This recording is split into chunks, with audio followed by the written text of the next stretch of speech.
तो प्रवचन के लिए आया हूँ मैडम, अगर आपको कोई दिक्कत नहीं तो। ये बड़ी परेशानी है, तुमसे बदबू आ रही है, तुम्हें अभी जाना होगा। क्या सब ठीक है यहाँ सैंड्रा? नहीं, सब ठीक नहीं है। वो बस यहाँ घुस आया और चर्च में बदबू फैला दी। मैं तो बस आपका उपदेश सुनने की उम्मीद कर रहा था रेवरेंड। ठीक है, जैसे मैं पोप हूँ। मुझे लगता है कि सबके लिए इसका हल निकाला जा सकता है। मुझे मत बताओ कि आप सच में इस नाटक पर यकीन कर रहे हो रेवरेंड। नाटक? बस 2 हफ्ते पहले ऑकरिज के पास वाली चर्च को कुछ गुंडों ने पूजा करने वालों का नाटक करके लूट लिया था। मैं कह रही हूँ ये बंदा सिर्फ मुसीबत है। मैं किसी को लूटने का इरादा नहीं रखता। हम सैंड्रा, इस आदमी को यहाँ रहने का उतना हक है जितना कि तुम्हें है। वाकई?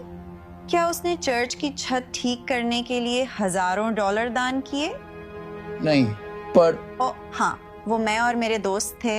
ओह रुको, मुझे याद आया, वो हर साल क्रिसमस चर्च परेड ऑर्गेनाइज करने में मदद करता है। फिर से गलत, फिर से वो मैं ही। मुझे सैंड्रा मत कहो रेवरेंड। मैं एक यहाँ की रहने वाली हूँ जो खुशी से हर हफ्ते यहाँ दान देती हूँ, और उससे भी ज्यादा। और ये मैं इसलिए नहीं करती कि किसी बदबूदार सड़क पे रहने वाले के पास बैठ सकूं। अगर वो यहाँ रहता है तो मैं जा रही हूँ, और मैं गारंटी देती हूँ कि बाकी मेंबर भी मेरे पीछे आएंगे। कोई बात नहीं रेवरेंड, मेरा कोई परेशानी करने का इरादा नहीं था, मैं बस जा रहा हूँ।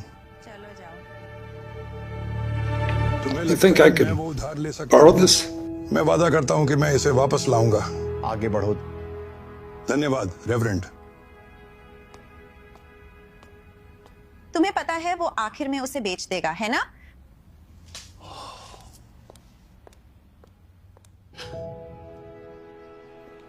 भगवान आपका भला करे।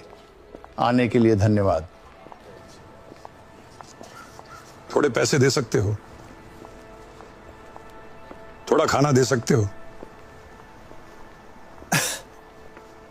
नौकरी ढूंढ लो।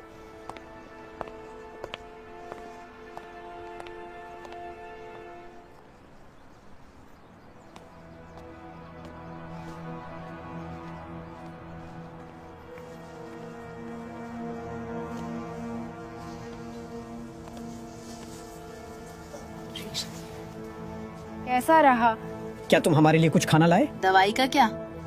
सॉरी सब लोग, मुझे आज कोई खाना या सामान नहीं मिला। हम आपकी कोशिश की कदर करते हैं। लेकिन मैं खाली हाथ नहीं आया। आपने कहा था कि आप एक प्रवचन सुनना चाहते हैं, और भगवान कसम आपको प्रवचन मिलेगा। मैथ्यू 25 वर्सेस 35 और 36। मैं भूखा था, तुमने मुझे खाने को दिया। मैं प्यासा था, तुमने मुझे पीने को दिया। मैं अजनबी था, तुमने मुझे अपनाया। मुझे कपड़ों की जरूरत थी, तुमने मुझे कपड़े दिए। मैं बीमार था और तुमने मेरी देखभाल की। मैं जेल में था, तुम मिलने आए।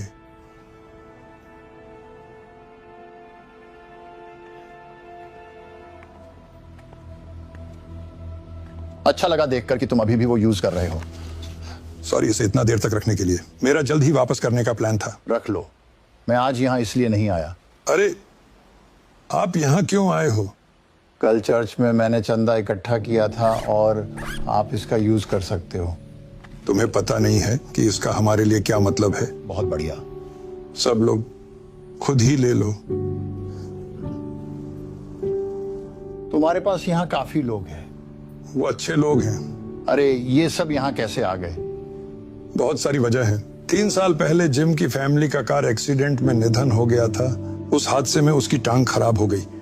इसका मतलब वो अब वेयर हाउस में काम नहीं कर सकता था। सारा यहाँ मुझसे पहले से है। पहले उसे गोलियों की लत थी। उसकी जिंदगी बहुत खराब हो गई थी। उसने सब कुछ और सबको खो दिया। लेकिन ऊपर वाले की मदद से और यहाँ के अच्छे लोगों के सपोर्ट से हमने उसे इससे निकाल लिया। ट्रेसी का हस्बैंड करीब 1 साल पहले कैंसर से मर गया था। ओह नहीं। वो हॉस्पिटल बिल्स के साथ साथ अपने हस्बैंड को खोने के बाद डिप्रेशन में चली गई। उसने अपनी जॉब खो दी, दोस्त और आखिर में अपना घर भी। हम जो कर सकते हैं कर रहे हैं ताकि उसे इस अंधेरे से बाहर ला सकें। तुम्हें पता है मुझे बिल्कुल अंदाजा नहीं था कि इतने सारे लोग मेरी चर्च के इतने पास रहते हुए इतनी जरूरतों में हैं। ये आपकी गलती नहीं है रेवरेंड।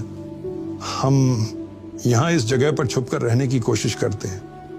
यहाँ के लोग और पुलिस हमसे अच्छे से पेश नहीं आते। तुम्हें पता है, मेरे पास एक आइडिया है जो इसे ठीक कर सकता है। मुझे तुम्हारी मदद चाहिए।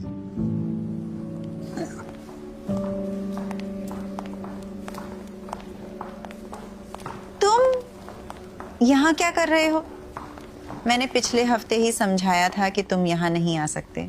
नहीं सैंड्रा, ये मेरे गेस्ट्स हैं। क्या तुमने इन्हें बुलाया? क्यों? क्योंकि ये करना मुझे सही लगा।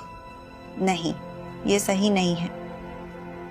नहीं, ये अच्छे लोग हैं, बिल्कुल तुम्हारी तरह। और तुम्हारी तरह वो भी भगवान का वचन सुनना चाहते हैं। हम कौन होते हैं उन्हें मना करने वाले? ये हमारे लिए अपमानजनक है रेवरेंड। आपको क्या हुआ है? मेरे एक अच्छे दोस्त ने मुझे याद दिलाया। मैथ्यू 25:35 में लिखा है, उसने कहा, मैं भूखा था और तुमने मुझे खाना दिया, मैं प्यासा था और तुमने मुझे पानी पिलाया, मैं अजनबी था और तुमने मुझे अपनाया। और ये वर्ष जरूरतमंद अजनबियों के लिए करुणा के बारे में है।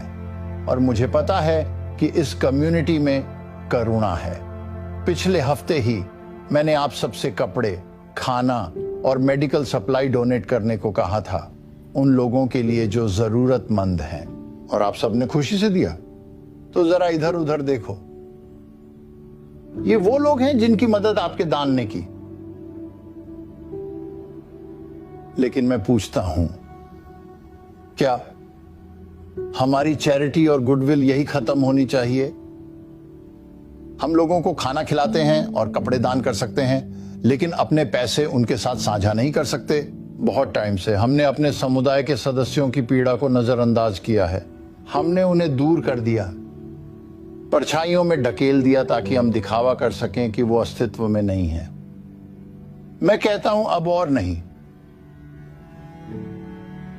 हम इन लोगों को अब जज नहीं करेंगे, उन्हें अवॉइड नहीं करेंगे, उन्हें अपने चर्च में निमंत्रण देंगे और गले लगाएंगे।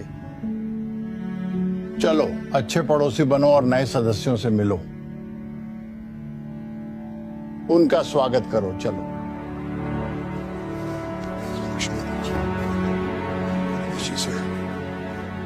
मैंने जैसा बिहेव किया उसके लिए मुझे प्लीज माफ कर दो। भाई, तुम्हें शांति मिले। और तुम्हें भी। धन्यवाद। मुझे भी माफ करना। शायद हम फिर से शुरू कर सकते हैं। Thank you.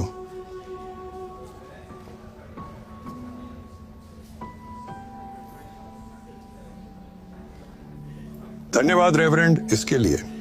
नहीं, थैंक यू। किस लिए? मुझे याद दिलाने के लिए कि मैंने सबसे पहले पादरी क्यों बनने का फैसला किया था। लोगों की मदद करने के लिए, ना कि उनको जज करने के लिए।